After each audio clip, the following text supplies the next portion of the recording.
Practice Test 3. You will hear a number of different recordings, and you will have to answer questions on what you hear. There will be time for you to read the instructions and questions, and you will have a chance to check your work.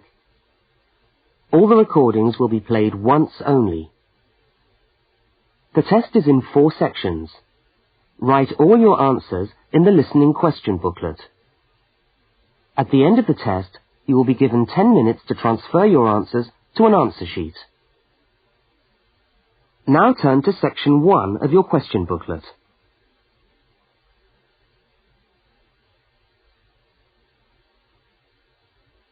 Section 1. You will hear a student inquiring about parking facilities. First, look at questions 1 to 4. For each of the questions, 4 alternatives are given. Decide which of the alternatives, A, B, C, or D, best fits what you hear on the tape, and circle the appropriate letter.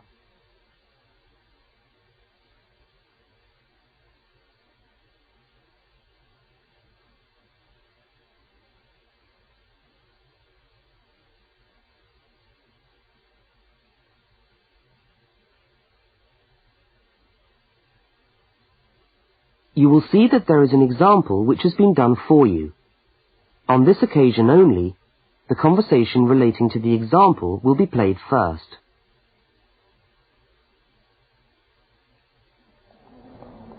How do you come to the university each day? Train or bus, or do you have a car? Oh, I always walk. I haven't got a car, and anyway, I live quite close.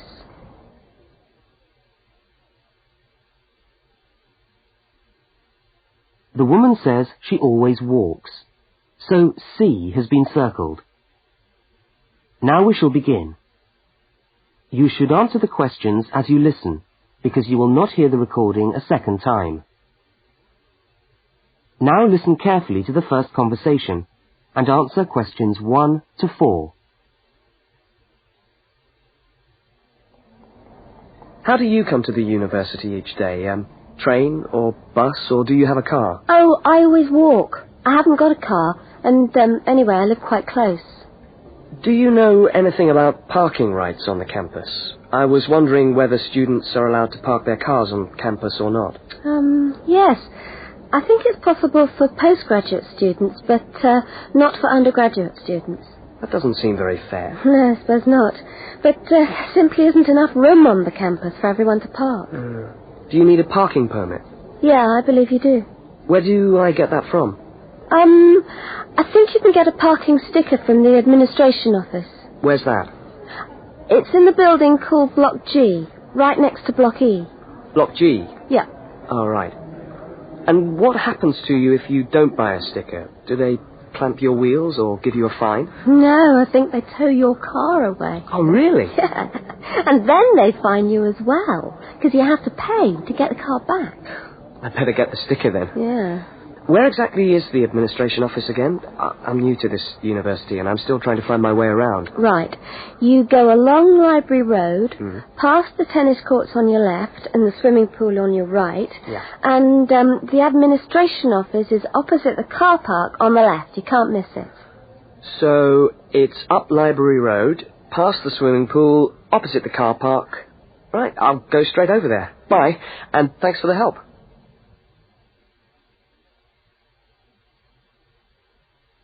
Now you have some time to look at questions 5 to 12.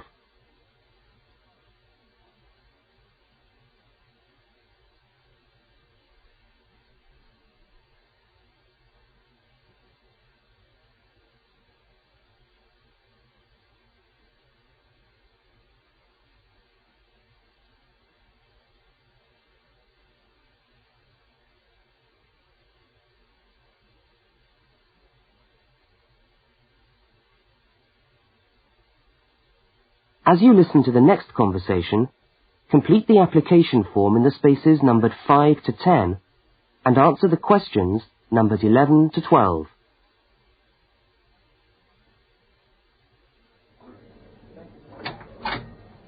Good morning. Can I help you? Yes, I was told to come over here to get a parking sticker. Is this the right place? Yes, it is. Are you a postgraduate student? Yes, I am. Okay. Well, I'll just need to take some details. Your name? Richard Lee. That's spelt L-E-E. Richard Lee. And the address? Flat 13, 30 Enmore Road. How do you spell Enmore? Oh. E-N-M-O-R-E. And that's in the suburb of Newport. N-E-W-P-O-R-T. Mm-hmm. Faculty? I beg your pardon? Which faculty are you in? Oh, architecture, the Faculty of Architecture. Right. And the registration number of your car? Let me see. LXJ50... Oh, no, sorry. I always get that wrong. It's LJX058K. LJX508K? No, 058K. Ah. And what make is the car? It's a Ford. A Ford. Fine. Well, I'll just get you to sign here, and when you've paid the cashier, I'll be able to issue you with a sticker. All right. Where do I pay? Just across the corridor in the cashier's office. Oh, but it's 12:30 now, and they close at 12:15 for lunch. But they open again at 2:15 until 4:30. Oh, they're not open till 2:15. No. When you get your sticker, you must attach it to the front windscreen of your car. I'm afraid it's not valid if you don't have it stuck on the window. Right, I see. Thanks very much. I'll just wait here then.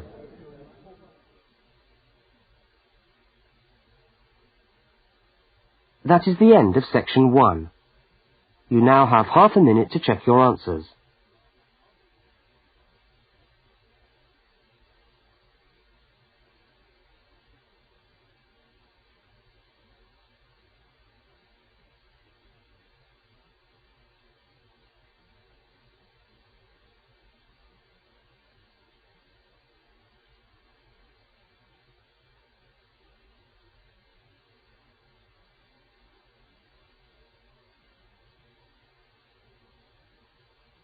Now turn to section 2.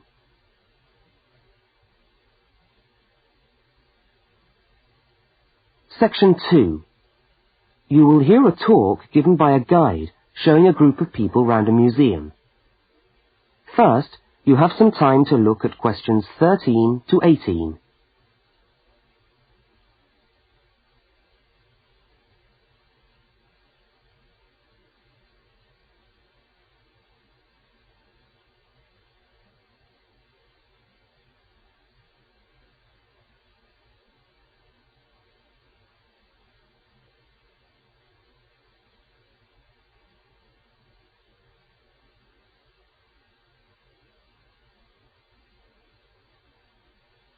Now listen to the guide and complete the notes by filling in the numbered spaces 13 to 18.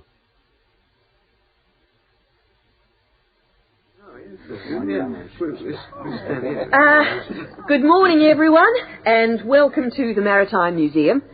Now, before we commence our tour, I'd just like to tell you a little bit about the history of the museum.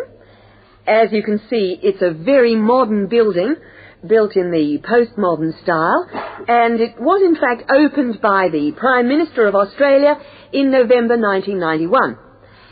It's been designed with a nautical flavour in mind, to remind us of our links with the sea. But the museum isn't only housed in this building. There are a number of historic ships docked outside in the harbour which form part of the museum, and which you are also free to visit. And we'll be coming to them shortly. I'd just like to point out one or two things of general interest while we're here. Handicapped toilets are located on this floor, and the door shows a wheelchair. The cloakroom, where you can hang your coat or leave your bags, is just behind us here. The education centre is on the top floor, and there's a good little library in there which you might like to use. Follow the signs to the education centre. You'll see a lot of little green arrows on the wall. The green arrows will take you there. The information desk marked with the small letter I on your plan, is located right here in the foyer. So if you get separated from your friends, I suggest you make your way back to the information desk because we'll be returning to this spot at the end of the tour. All right? Now, if you look out this window, you should be able to see where the museum's ships are docked. If you want to go on a tour of the old ship, the Vampire, she's docked over there, and you should meet outside on the quay. However, a word of warning. I don't recommend it for the grandmas and grandpas because there are lots of stairs to climb. Right now, let's move on. Oh, I almost forgot to give you the times for that tour. Now, tours of the Vampire run on the hour, every hour. All right? Now look at questions 19 to 23.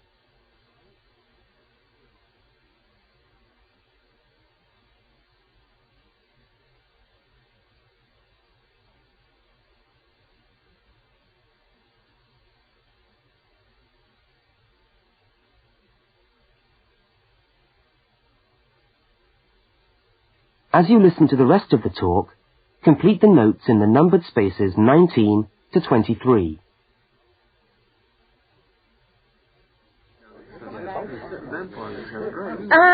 Let's take a walk around the museum now. The first room we're coming to is the theatre. This room is used to screen videos of special interest, and we also use it for lectures.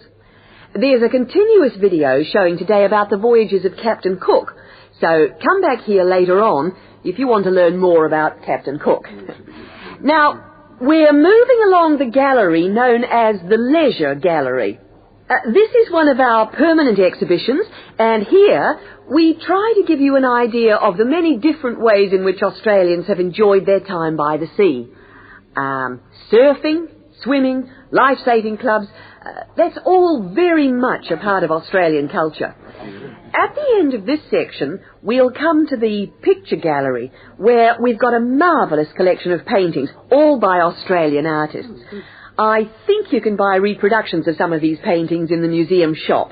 They're well worth a good look. Now, we're coming to the Members' Lounge. Now, as a member of the museum, you would be entitled to use the Members' Lounge for refreshments. Membership costs $50 a year or $70 for all the family. So it's quite good value because entry to the museum is then free. And down at the far end of this floor, you'll find the section which we've called Passengers and the Sea. In this part of the museum, we've gathered together a wonderful collection of souvenirs from the old days when people travelled by ship. You'll find all sorts of things there. Old suitcases, ship's crockery, first-class cabins decorated in the fashion of the day. Just imagine what it must have been like to travel first class. Now, I'm going to leave you to walk around the museum on your own for a while, and we'll all meet back again at the information desk in 3/4 of an hour's time. I hope you enjoy your time with us at the museum today. Thank you.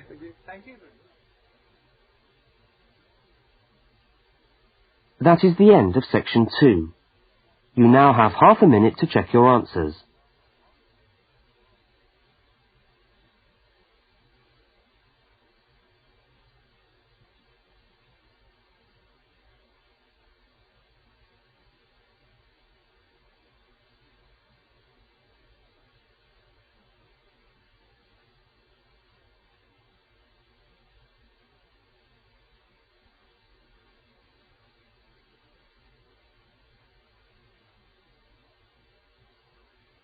Now turn to section 3.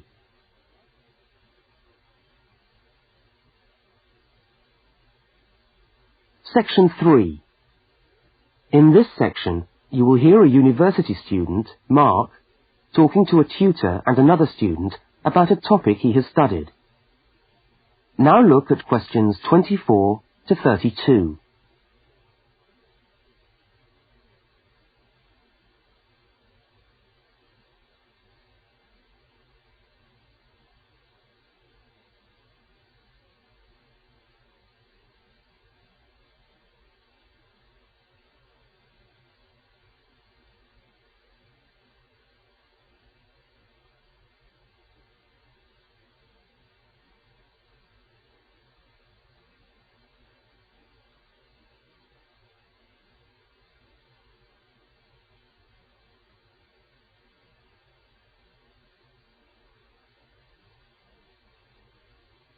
Now listen to the conversation and answer questions 24 to 32.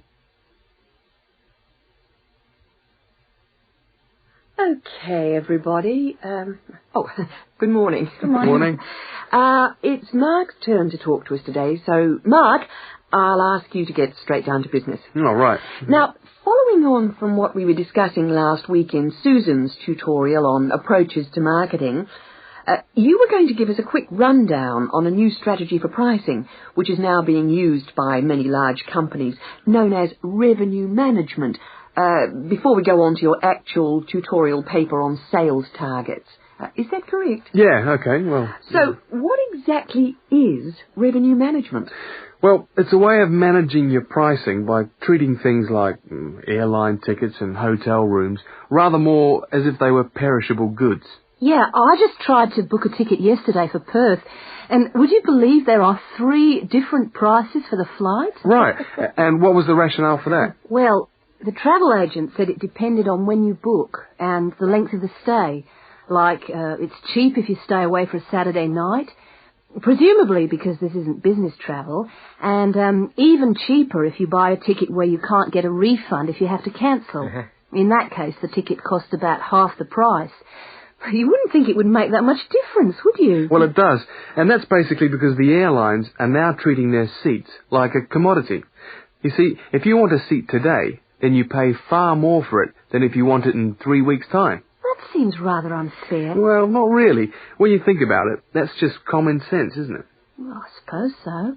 What this actually means is that in the same row of seats on the same flight, you could have 3 people who have all paid a different price for their tickets. And is this just happening in Australia? No, it's the same all over the world.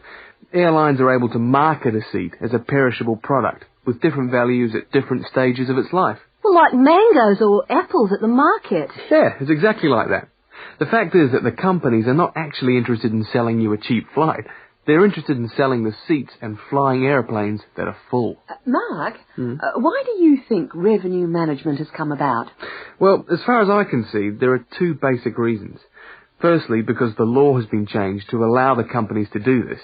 You see, in the past, they didn't have the right to keep changing the prices of the tickets. And secondly, we now have very powerful computer programs to do the calculations, and so the prices can be changed at a moment's notice. So you mean 10 minutes could be critical when you're buying a plane ticket? Absolutely. That's right. Yeah. And I understand we've almost reached the stage where these computer programs that the airlines are using will eventually be available to consumers to find the best deals for their travel plans from their home computer. Heavens, what a thought. So the travel agent could easily become a thing of the past if you could book your airline tickets from home. Are there any other industries using this system, or is it restricted to the airline business? No, many of the big hotel groups are doing it now. That's why the price of a bed in a hotel can also vary so much, depending on when and where you book it. It's all a bit of a gamble, really. Yeah, and hire car companies are also using revenue management to set their tariffs, because they're also dealing with a commodity, if you like. So the cost of hiring a car will depend on demand. Well, thank you, Mark, for that overview. That No was trouble. well researched. Now, let's get on with your main topic for today. That is the end of section 3. You now have half a minute to check your answers.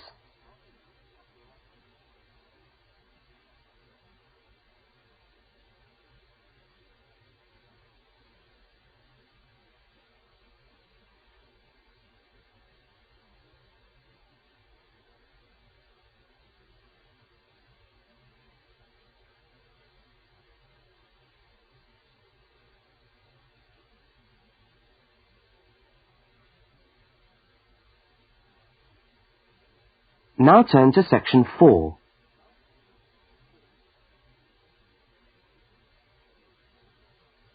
Section 4.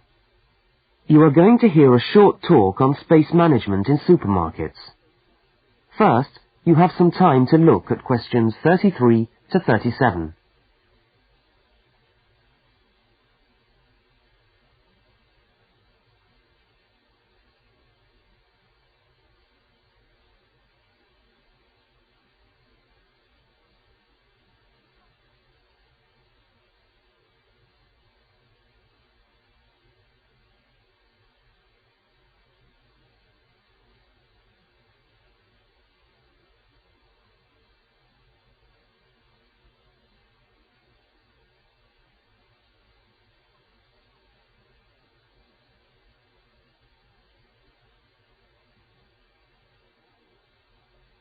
Now listen to the first part of the talk and complete the table by filling in the numbered spaces 33 to 37.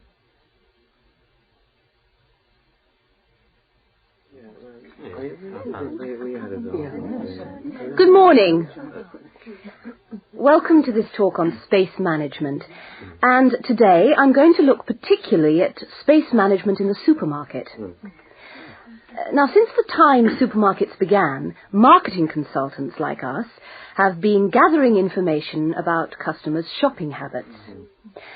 To date, various research methods have been used to help promote the sales of supermarket products.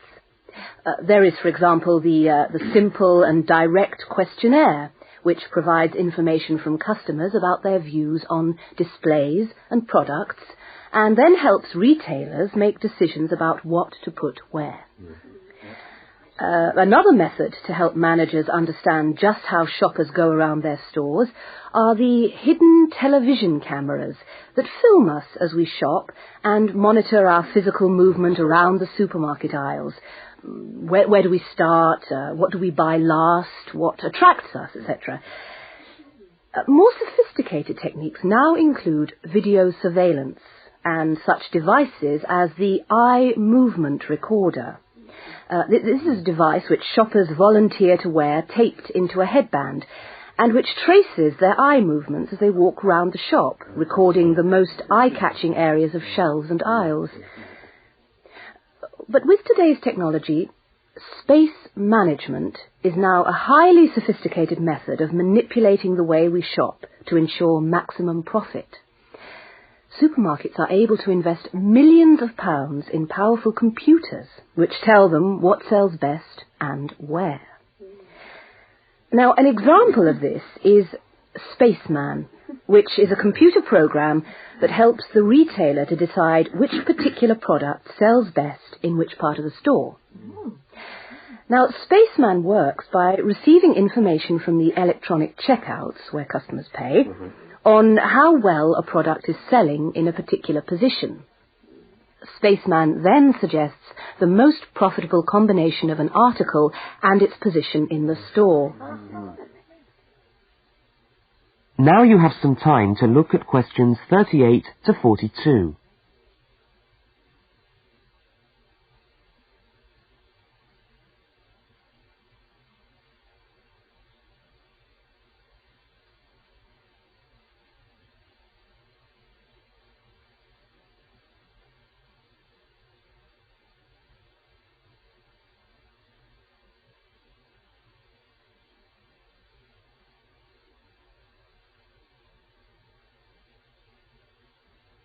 As you listen to the rest of the talk, label the diagram by filling in the numbered spaces 38 to 42. So, let's have a look at what we know about supermarkets and the way people behave when they walk down the aisles and take the articles they think they need from the shelves. Now, here's a diagram of one supermarket aisle and 2 rows of shelves. Here's the entrance at the top left-hand corner. Now, products placed here at the beginning of aisles don't sell well. In tests, secret fixed cameras have filmed shoppers' movements around a store over a 7-day period. When the film is speeded up, it clearly shows that we walk straight past these areas on our way to the centre of an aisle. Items placed here just don't attract people. When we finally stop at the centre of an aisle, we pause and take stock, casting our eyes along the length of it. Now, products displayed here sell well and do even better if they're placed at eye level so that the customer's eyes hit upon them instantly. Products here are snapped up, and manufacturers pay a lot for these shelf areas, which are known in the trade as hotspots. Naturally, everyone wants their products to be in a hotspot. But the prime positions in the store are the ends of the aisles, otherwise known as gondola ends. Now, these stand out and grab our attention. For this reason, many new products are launched in these positions, and manufacturers are charged widely varying prices for this privileged spot. Also, the end of an aisle may be used for promoting special offers, which are frequently found waiting for us as we turn the corner of an aisle. Well, now, eventually, of course, we have to pay. Any spot where a supermarket can be sure we are going to stand still and concentrate for more than a few seconds is good for sales. That's why the shelves at the checkout have long been a favourite for manufacturers of chocolates. Perhaps the most surefire impulse food of all.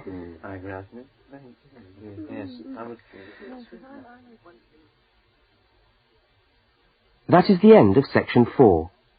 You now have half a minute to check your answers.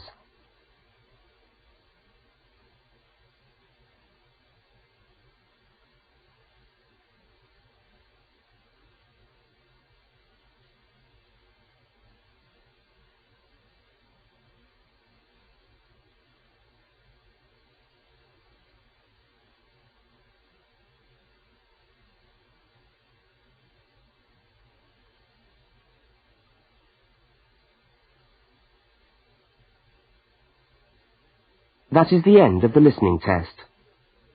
You now have 10 minutes to transfer your answers to the listening answer sheet.